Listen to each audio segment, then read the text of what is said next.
Et ce soir, nous recevons en plateau avec nous Édouard Fritsch, ancien président du pays, représentant Tapura à l'Assemblée Yorana. Édouard Fritsch. Bonsoir Juliane, bonsoir à tous. Merci d'être avec nous. Alors on vient de le voir dans ce sujet et on vient de voir la réaction également du Tapura. Augmenter la CST pour les hauts revenus, ce n'est pas votre solution? Non, ce n'est pas que la solution. Je pense qu'effectivement, il faut faire appel à tout le monde. La difficulté, c'est que je crois qu'il y a vraiment une impréparation au niveau du gouvernement. Ils sont allés un petit peu vite en besogne. C'est facile de supprimer un impôt, de supprimer une fiscalité, mais c'est quand même beaucoup plus compliqué parce qu'on est obligé, effectivement, aujourd'hui, nous sommes condamnés à remplacer ce soutien à la CPS. Donc il faut une solution. Et je pense que la mésentente qu'il y a eu entre Tony Geros, le président de l'Assemblée, et le président du gouvernement, Moïté Broderson, a provoqué effectivement cette décision purement politique sans derrière avoir préparé une réponse. Enfin, on va voir, puisqu'il doit intervenir à la télévision pour les 100 jours, peut-être qu'on aura la solution. On y viendra justement après. Alors cette suppression de la TVA, pour vous, c'est une erreur. Vous vous êtes d'ailleurs abstenu, hein, on le rappelle, lors du vote à l'Assemblée. Oui, bien sûr. Bon, je sais que nous avons payé cher pour cette TVA, puisque je crois que effectivement nous avons perdu beaucoup d'électeurs à cause de cette TVA. Vous pensez que ça vous a coûté d'une certaine manière l'élection? Bien sûr, ça nous a coûté, ainsi que la CST d'ailleurs, qui va être le sujet de demain. Mais il fallait, à mon avis, une répartition beaucoup plus juste. Le problème avec cette CST, c'est qu'on va faire encore appel aux salariés, on va encore faire appel aux travailleurs. C'est pour ça que les syndicats aujourd'hui s'inquiètent. Et comme le disait M. Gallon, aujourd'hui, vivre avec 600 000 francs en Polynésie française, c'est pas des gens riches à 600 000. Hein. Un couple qui vit avec ce montant n'est pas nécessairement riche. D'autant que la CST est prélevée à la base, vous le savez, donc on ne tient pas compte de vos engagements financiers déjà, on ne tient pas compte du nombre de personnes dans la famille, ça peut effectivement poser des graves problèmes. Alors justement, pendant la campagne territoriale, vous parliez, vous, de réduire la taxe, en fait, la TVA sociale. Du coup, ça voulait dire que vous aviez des propositions. Quelles sont vos solutions de votre côté? La proposition, elle était simple. Je suis allé à Paris au mois de novembre, avant les élections, pour demander au président de la République de nous aider. J'ai proposé à ce que l'État nous accompagne pendant 3 ans avec une subvention de 5 milliards qui irait directement dans les fonds sociaux pour venir soutenir cette difficulté, parce que les fonds sociaux, c'est incontournable. On a de vrais problèmes aujourd'hui. Donc, j'aurais pu obtenir cette subvention. Effectivement, je m'étais engagé à au moins réduire de moitié cette taxe CPS. Bon, ça n'a pas été le cas, mais ce qui est certain, ce qu'il faut retenir aujourd'hui, c'est qu'effectivement, on s'est réjoui du fait qu'il ait retiré ce 1%, mais les conséquences derrière vont être énormes. Alors justement, on vous parlait tout à l'heure du bilan des 100 jours de Moïté Broderson. Vous, quel bilan vous faites de ces premiers mois du nouveau gouvernement? Vous savez, nous, on se base sur le journal officiel de la Polynésie française, sur les communiqués du gouvernement. On regarde un petit peu ce qui se passe dans la vie. Je pense que... je ne sais pas ce qu'il va annoncer pour son bilan, car il s'est entouré d'une équipe jeune, d'une équipe inexpérimentée. Au niveau des cabinets, on constate pratiquement la même chose aussi, ce qui veut dire derrière que pour mettre en route cette machine, parce que ce n'est pas rien de diriger un pays, il faut beaucoup de temps, il faut que la machine se rôde, et je suis aujourd'hui surpris qu'ils se soient engagés sur les 100 jours. À sa place, j'aurais peut-être choisi 200 jours. Mais voilà, on est, à mon avis, j'attends ce qu'il va annoncer. Alors justement, sur le compte Facebook du Tapura, vous disiez le 2 août dernier que le gouvernement n'est pas préparé et qu'il y a une absence de cap. Oui, il y a une absence de cap parce qu'effectivement, ils ont bénéficié, nous avons voté à l'Assemblée un collectif budgétaire, c'est-à-dire un changement au niveau du budget d'une centaine de milliards. On a voter un collectif de 26 milliards. Ceci veut dire que dans les caisses du pays, il y a de l'argent, il y a beaucoup d'argent, ce qui leur permettrait, s'ils le veulent, de donner un cap justement, de commencer à mettre à exécution le programme du Tavini Wiratira. Or, force est de constater aujourd'hui que c'est quand même difficile et il n'y a pas d'orientation claire. Et je disais d'ailleurs qu'en entendant parler M. Temaru, je leur disais à l'Assemblée, mieux vaut à ce moment-là, vous auriez dû choisir M. Temaru, qui lui, c'est clair, c'est l'indépendance et puis on se débrouille. Alors, il y a M. Darmanin, le ministre de l'Intérieur, qui va arriver cette semaine au Fénois. Est-ce que vous avez des attentes, vous, particulières? D'abord, je me réjouis bien sûr que M. Darmanin vienne. C'est un ami, nous connaissons bien. Je me réjouis pour le pays. Sa venue ici va être une venue importante pour toutes les conventions que nous avons en préparation avec l'État. J'espère que d'une autre côté, nous sommes prêts au niveau du gouvernement local, mais j'ai confiance en M. Darmanin. Je pense qu'il va nous aider dans la mesure où il peut nous aider et il pourra nous aider si nous étions prêts. Donc on va voir. Moi, je pense que c'est bien pour la Polynésie qui vient.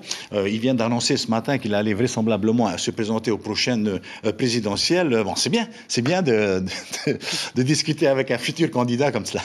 Alors revenons au territoire, à nos élections. Lors des territoriales, le Tapura s'est donc rapproché du Amutahira.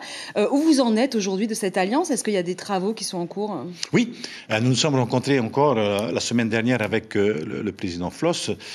Oui, nous regardons comment nous pouvons renforcer en fin de compte la représentation des autonomistes dans ce pays. Il faut soit fusionner, soit continuer à marcher chacun de son côté, mais avoir un objectif qui est effectivement de regrouper tout le monde. Sans nous, ni lui ni moi, laisser peut-être quelqu'un d'autre, une nouvelle proue que l'on pourrait mettre. Il s'agirait alors de la plateforme, la fameuse plateforme autonomiste? Oui, oui, la plateforme, elle est en place. On discute beaucoup. Nous avons commencé à discuter, par exemple, de la candidature d'un Polynésien issu de nos rangs aux prochaines élections européennes. C'est l'année prochaine, ça arrive vite. Et ensuite, donc, on se met d'accord, bien sûr, sur les programmes, sur la façon de voir les choses. On a quelques petits différends avec M. Floss sur la vision du demain de la Polynésie. Je reste autonomiste. Il a une vision un peu plus évoluée. Donc, on va continuer à en discuter. Mais cette rencontre continue à vivre. Vous savez, c'était une victoire pour moi, cette histoire de rapprochement avec le Amutahira, parce que bon, d'abord c'est mon maître, c'est lui qui m'a formé, mais je crois qu'on a besoin quelque part, après les difficultés que nous avons connues nous au sein du Tapura Wirattira, de se trouver un endroit, un lieu et un moment pour se regrouper tous. Alors justement, Gaston Floss expliquait qu'il était très heureux en cette fin de carrière, parce que c'est certainement une fin de carrière quand même pour lui, de vous retrouver. Vous avez passé 40 années côte à côte, 10 années quand même plus compliqué à vous attaquer. C'est pareil de votre côté, vous êtes content d'accompagner Gaston Floss sur cette fin de carrière? Oui, je pense qu'il faut. Oui, non, bien sûr que je le ferai bien volontiers. C'est une page qu'il faut tourner.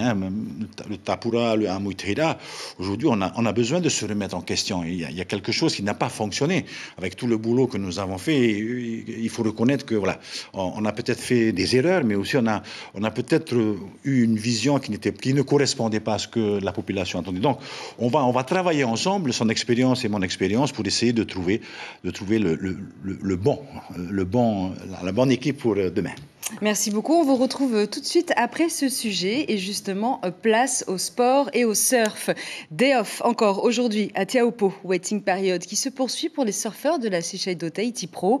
Mais existe le farniente en ce dimanche. Beaucoup de riders se sont donné rendez-vous sur la vague. Pas de grosse houle, juste de quoi s'exercer sur le site et profiter d'un moment de détente et de partage entre amateurs et professionnels. Heiairi Tayata, Teiva Ribe et Tim Prevot.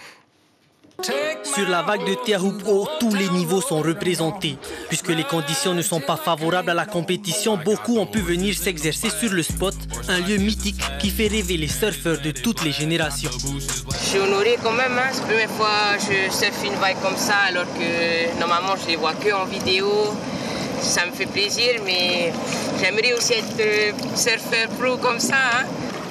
Aujourd'hui, c'est la bonne taille pour les petites filles et les vieux garçons comme moi.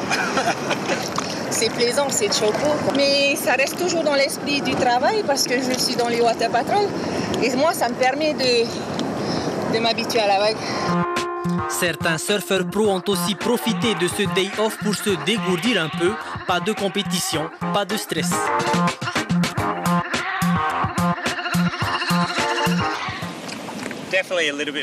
C'est définitivement un peu plus drôle que l'entraînement, mais c'est aussi un plaisir d'être à l'eau.